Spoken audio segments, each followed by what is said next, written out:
సారథ్యం లోపల బలమైన బీసీ ఉద్యమం అక్కడ జరుగుతుంది. ఈ ఉద్యమాన్ని మరింత తీవ్రతరం చేయాలని ఈరోజు నిర్ణయం తీసుకోవడం జరిగింది.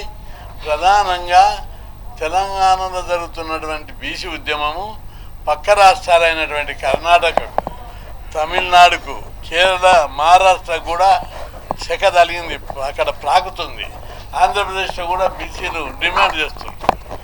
ఈ సందర్భంగా ఆంధ్రప్రదేశ్ బీసీ సంక్షేమ సంఘం ఈరోజు కేంద్రంలో బీజేపీ ప్రభుత్వంతో పాటు ఎన్డీఏ ప్రభుత్వం ఉంది.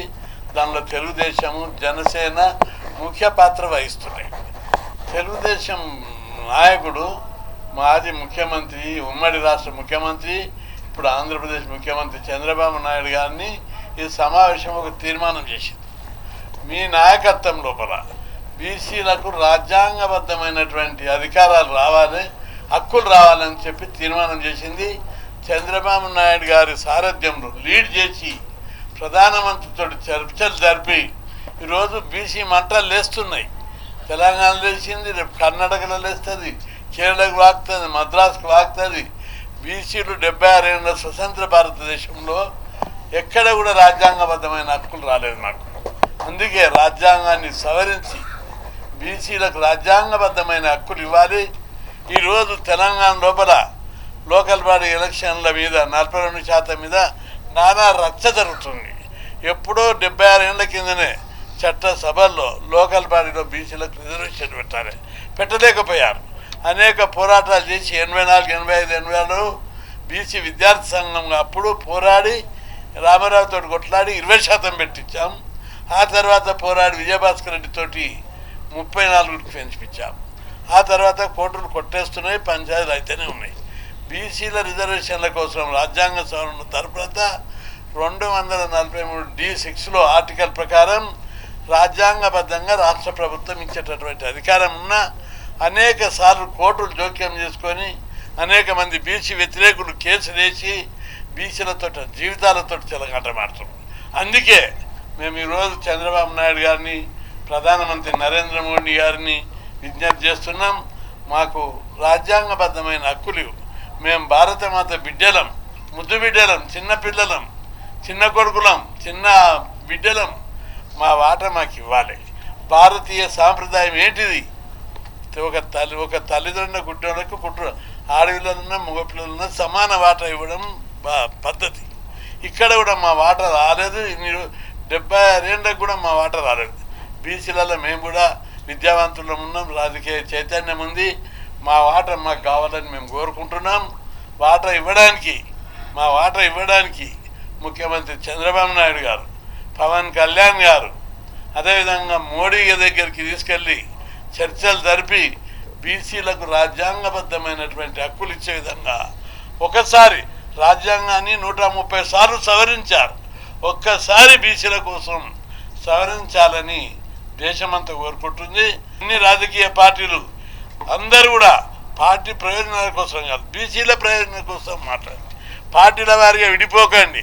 దానివల్ల బీసీలకు అన్యాయం జరుగుతుంది. మీకు నిజంగా బీసీల మీద అభివృద్ధి జరగాలంటే మొన్న బంద్కి ఎట్లయితే మద్దతు ఇచ్చిర్రో ఇప్పుడు రాజ్యాంగ సవరణ కోసం అన్ని పార్టీలు ఏకాభిప్రాయం రాడు. మనమందరం ఏకాభిప్రాయం వ్యక్తం చేస్తే మన యోగి ప్రధానమంత్రి నిజాయితీపరుడు, దేశం కాదు ప్రపంచమే గర్వించదగ్గ ప్రధానమంత్రి, ఆయన ఖచ్చితంగా మనకు రాజ్యాంగబద్ధమైన హక్కులు ఇస్తాడు. ఎందుకంటే మీరు ఒక విషయం గుర్తించాలి, మన భారతదేశానికి స్వతంత్రం వచ్చి 76 ఏళ్ళు అయింది. ఎవరైనా గత ప్రభుత్వాలు కులగణన చేయమంటే చేసిర్రా? నేను సుప్రీంకోర్టులో కేసులు వేసిన, 30 సార్లు పార్లమెంట్ దగ్గర ధర్నా చేసిన, ప్రతిపక్షాలతో మీటింగ్లు పెట్టినా, అప్పీల్ చేసినాం, ఎవ్వరు కూడా ముందుకు రాలేదు. కానీ ప్రధాని నరేంద్ర మోడీని కలిసి దాని యొక్క అవసరాన్ని చెప్పని నడువే కులగణన తీశాడు. ఏది చేయాలనుకున్నా బీసీలకు నరేంద్ర మోడీ ద్వారానే సాధ్యం. ఆయన ప్రపంచ ప్రజలందరూ నేపాల్లో మోడీ ప్రధాని మాకు కావాలని వీధి పోరాటాలు చేస్తున్నారు. శ్రీలంకలో నరేంద్ర మోడీ లాంటి ప్రధాని మాకు కావాలని కొట్లాడుతున్నారు, ఉద్యమాలు చేస్తున్నారు. ప్రపంచమే మనం అందరం చూసాం. ప్రపంచంలో నంబర్ 1 లీడర్గా భారతదేశాన్ని అగ్రదేశంగా తయారు చేయడానికి పరుగులెత్తిస్తున్నాడు. అవినీతిని నిర్మూలించాలి, దేశ సంపద ఉట్టించాలి, సైన్స్ అండ్ టెక్నాలజీలో #1 దేశంగా తీర్చిదిద్దాలి అని అహోరాత్రాలు కష్టపడుతున్న మన ప్రియతమ ప్రధానికి మేము బిడ్డలం. చిన్నపిల్లలకు, చిన్న కొడుకులకు వాటా రాలేదు. వాటా ఇవ్వాలని ఆయనకు సరైన రీతిలో నచ్చ చెప్తే మొన్నటి తెలంగాణ ఉద్యమం తర్వాత తప్పనిసరి అన్ని రాష్ట్రాలు కళ్ళు తెరిచాయి. అన్ని రాష్ట్రాలు ఆలోచిస్తున్నాయి. మొన్ననే కర్ణాటక వాళ్ళు ఫోన్ చేశారు, మా రాష్ట్రానికి రండి కృష్ణన్న గారు, ఇక్కడ కూడా బీసీలకు మీరు పోరాడాలి, మా దగ్గర హాస్టళ్ళు లేవు, గురుకులాలు లేవు, స్కాలర్షిప్లు లేవు, ఫీజులు లేవు, కాబట్టి అవి వెళ్తే బీసీలలో చైతన్యం వస్తుంది.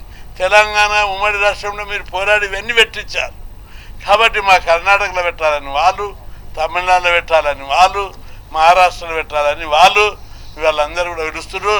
తొందర లోపల మహారాష్ట్ర, కర్ణాటక, తమిళనాడు పర్యటించి అక్కడ కూడా బలమైన ఉద్యమాన్ని నిర్మించడానికి చర్యలు తీసుకుంటామని చెప్పి సందర్భంగా గుర్తు చేస్తున్నా. చట్టసభలో బీసీలకు 50% రిజర్వేషన్లు పెట్టాలని, కేంద్రంలో బీసీలకు ప్రత్యేక మంత్రిత్వ శాఖ పెట్టాలని కేంద్ర ప్రభుత్వం తప్పనిసరి ముందుకొస్తుంది. ఎందుకంటే జనగణనలో కులగణన చేయాలని ఎప్పుడైతే నిర్ణయం తీసుకుందో అన్ని రంగాల్లో బీసీలకు వాటా ఇవ్వడానికి సిద్ధపడి మెంటల్గా ప్రిపేర్ అయ్యే కేంద్ర ప్రభుత్వం ఆ లెక్కలు తీస్తుంది. ఆంధ్రప్రదేశ్లో కూడా బలమైన బీసీ ఉద్యమం నిర్మాణం చేద్దాం. తొందర లోపలనే చంద్రబాబు గారిని కలిసి బీసీ బిల్లుకై కేంద్ర ప్రభుత్వం మీద ఎన్డీఏ ప్రభుత్వం లోపల ముఖ్యమైన భూమిక పోషిస్తున్నటువంటి చంద్రబాబు కలిసి విజ్ఞప్తి చేసి బీసీ బిల్లుకై ఒత్తిడి తెద్దామని ఈరోజు సమావేశంలో నిర్ణయించాం. అతి తొందరలో 4-5 రోజుల్లోనే కలిసి దానికి ముందడుగు వేస్తామని చెప్పి సందర్భంగా గుర్తు చేస్తున్నాం.